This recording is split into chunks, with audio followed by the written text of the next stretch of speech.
5 years ago, on Anzac Day, Sudanese-Australian writer and broadcaster Yassmin Abdel-Magied put up a post on Facebook turning the words "lest we forget" into a statement to highlight the plight of refugees held in offshore detention. It sparked a vast and often vitriolic response, which saw Yassmin leave the country that she called home.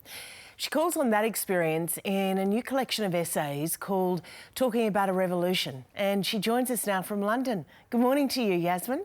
Welcome to News Breakfast. Good morning, Lisa. Thanks for having me back. Yeah, and look, congratulations on the book, Talking About a Revolution.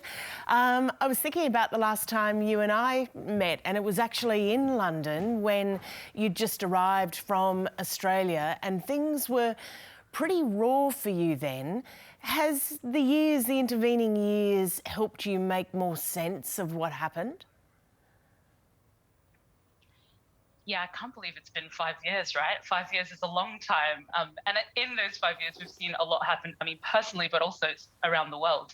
And it's the time that has given me the space to be able to process what happened, but also I think given me the space to think about, the kind of world that I want to be a part of, the kind of world that I want to work towards. And all of this is what I put in Talking About a Revolution. So It's a collection that is part, talking about the experience of 2017 and life before that, because I include a select number of, the best pieces from the last almost decade, but also a number of 8 new essays that I wrote, kind of exploring new ideas and exploring, I get my sense of the world and how we can build a world that is, that is full of grace and care and justice. And I want to talk about those in a minute. I do want to just stick with the controversies because it is part of the reason that you do have such a name and a reputation in Australia, whether it was the appearance on Q&A,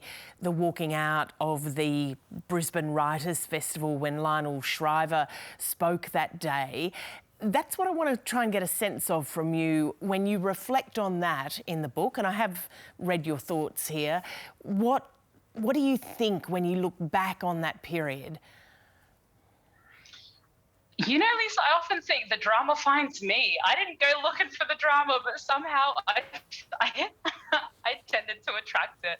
I think that quite often I was maybe a little ahead of my time. Quite often what we find is what I brought up or the conversations that I started, a few years down the track become quite mainstream, or people refer back to them as moments when conversation shifted and changed. So a lot of the time I think about my experiences as, getting a bit of the blood on you when you're breaking through some sort of a glass wall or ceiling, because I'm not necessarily bringing up things that are morally wrong, but bringing up things that folks might find uncomfortable or tricky to discuss in the public context. And in a way, I'm, proud of being able to kickstart conversations that shape, a national debate. That's something that not most 20-year-olds or 20-something-year-olds can claim. Well, I noticed you'd already kickstart another conversation on Sky yesterday, which mightn't surprise you, from comments that you'd made on the weekend in a feature or published in a feature suggesting that you might consider giving up your Australian citizenship. You felt so burned about your treatment, and that when you heard an Australian accent that you almost had a visceral feeling about it. How serious are you about dropping the citizenship? I mean, it's very impractical for me to do it. As I write in the collection, the Sudanese citizenship that I have doesn't get me very far traveling in the world.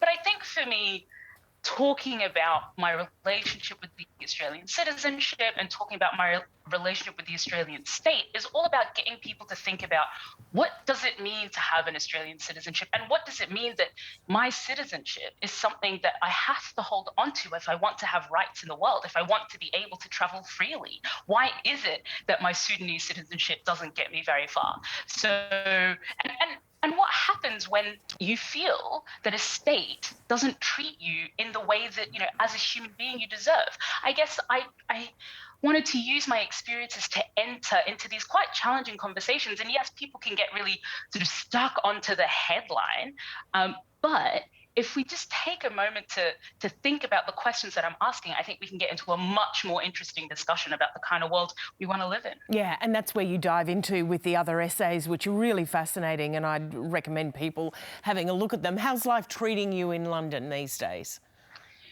Well, it was sunny yesterday and 13 degrees and freezing today. So, I think life in London always keeps you on your toes.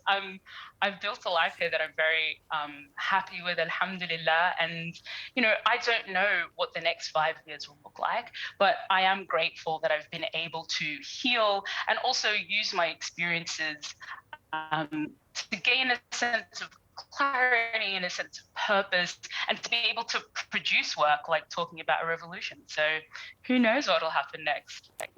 Yassmin, great to have you on the program and glad things are working out for you. Thank you so much. Thanks, Lisa. Bye.